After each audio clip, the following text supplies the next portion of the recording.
सवाल नंबर 2 देखिए पुनः। बताइए कि निम्न आकृतियों में दिए त्रिभुजों के युग्मों में से कौन कौन से युग्म समरूप हैं। उस समरूप कसौटी को लिखिए जिसका प्रयोग आपने उत्तर देने में किया है तथा साथ ही समरूप त्रिभुजों को सांकेतिक रूप में व्यक्त कीजिए।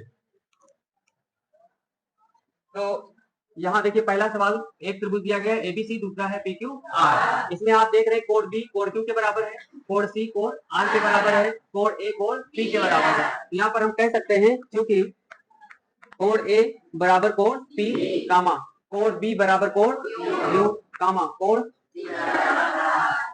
आर, तो यहाँ पर कह सकते हैं इसलिए त्रिभुज ए बी सी समरूप त्रिभुज पी क्यू आर। अब किस कसौटी से, तो इसको लिख सकते हैं ए कसौटी से। समझ गए इसको, ये हो गया। दूसरा भाग देखिए, दूसरे में आपको भुजाएं दे रखी हैं, भुजाओं का अनुपात अगर समान है तो बोलेंगे समरूप है अन्यथा नहीं है। यहाँ पर देखिए क्या एलएम का डी के साथ वही अनुपात है जो एमपी का ईएफ के साथ, पीएल का एफडी के साथ है, नहीं है ना। तो यहाँ पर हम लोग कह सकते हैं चित्र से इधर की भुजा एल एम बटे डी ई, ये हो गया, बराबर नहीं है एम पी बटे ई एफ, बराबर नहीं है किसके, एल पी बटे डी एफ। तो इसलिए हम लोग कह सकते हैं ये दोनों त्रिभुज समरूप नहीं है। इसलिए त्रिभुज का नाम लेंगे तो एल एम पी तथा दूसरा त्रिभुज है डी ई एफ समरूप नहीं है। ये दोनों त्रिभुज समरूप नहीं है क्योंकि यहाँ पर भुजाओं का अनुपात समान नहीं है। समझ गए। तीसरा चित्र देखिए, तीसरे में भी भुजाएं दे रखी हैं। हम लोग भुजाओं की तुलना पहले एक बार सबकी कर लेंगे। जैसे आप देख रहे हैं यहाँ पर 2 लिखा है, 2 का 2 गुना कितना है 4। इस भुजा का देखिए 3, यहाँ पर 3 लिखा है, इसकी 2 गुनी भुजा यहाँ पर है। यहाँ पर 2.5 लिखा है, 2.5 का 2 गुना भुजा यहाँ पर है, तो अनुपात समान आ रहा है, ठीक है नहीं। तो यहाँ पर हम लोग लिख सकते हैं चित्र से जगह नहीं है वैसे निकाल लेना इसको, ए बी बटे क्या कहोगे, ए बी बटे क्यू आर। हम इस भुजा को इससे अनुपात दिखा सकते हैं, ठीक है, कोई दिक्कत नहीं है। तो यहाँ पर लिखेंगे चित्र से ए बी बटे क्यू आर बराबर है AC बटे PQ, यहाँ पर बोलेंगे AC बटे PQ के। और एक भुजा देखिए ये वाली BC बटे PR के। तो यहाँ पर भुजाओं का अनुपात कैसा है, समान। तो हम कह सकते हैं क्या है ये दोनों, इसलिए त्रिभुज ये वाला त्रिभुज ABC समरूप त्रिभुज PQR किस कसौटी से, हाँ यहाँ पर लिख देंगे एस कसौटी से हो जाएगा, कसौटी, ये इसका आंसर हो जाएगा। समझ गए। चौथे नंबर पे आइए, देखिए एक कोण 70 है, एक कोण 80 है। इसका देखिए एक कोण 80 है कि नहीं है। तो यहाँ पर कोण E बराबर कोण Q, ठीक है ना, कोण E बराबर कोण Q और कोण D बराबर कोण P हो जाएगा। क्योंकि इसको हम लोग लिख सकते हैं 180 माइनस 80 प्लस 30, इसको क्या लिख सकते हैं 80 प्लस 30। तो ये दोनों को हल करने पर क्या बचेगा 70। तो ये कोण हमारा आ गया 70, तो ये भी 70। तो कह सकते हैं कोण D बराबर कोण P, ठीक है। और उसके बाद इसको जब हल करेंगे इसको, तो ये कितना हो जाएगा 30 तथा लिख देंगे कोण F बराबर कोण R। वैसे अगर 2 कोण बराबर हो गए तो हम लोग समरूप दिखा सकते हैं, ठीक है, चाहे इसको कहें और चाहे ना कहें समरूप में। इसलिए हम बोल सकते हैं कि त्रिभुज DEF समरूप त्रिभुज PQR। अब यहाँ पर जैसे लिखना है तो ए कसौटी से लिख सकते हैं, ठीक है, ए कसौटी से। समझ में आई बात, ये हो गया। सवाल नंबर 5 को देखिए, इसका ये 2.5 दिया है तो ये देखो 5 दिया है, और ये 5 दिया है तो ये 10, और कोण बराबर है ये।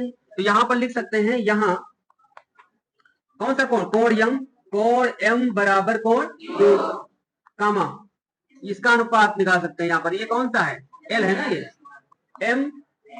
ML, हाँ ML बटे क्या निकालेंगे, ML बटे ML बटे QR। तो दोनों का अनुपात कितना हो जाएगा 1/2 हो जाएगा ना।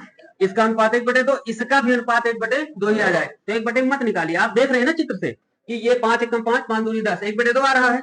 ढाई एकम ये ढाई हो जाएगा और ये ढाई दूना 5 हो जाएगा। तो हम लोग कहेंगे इसका एम एन बराबर लिख देते हैं एम एन बटे पी क्यू बटे पी क्यू। अब ये भुजा वाला हो गया है ना, तो यहाँ पर लिख देंगे इसलिए त्रिभुज एम एन एल, त्रिभुज एम एन एल समरूप त्रिभुज P Q R, P Q R हो जाएगा। और कौन सी कसौटी है? भुजा कोण भुजा है ना, भुजा कोण भुजा एस ए एस कसौटी से, ये हो जाएगा कसौटी से, ठीक है ना।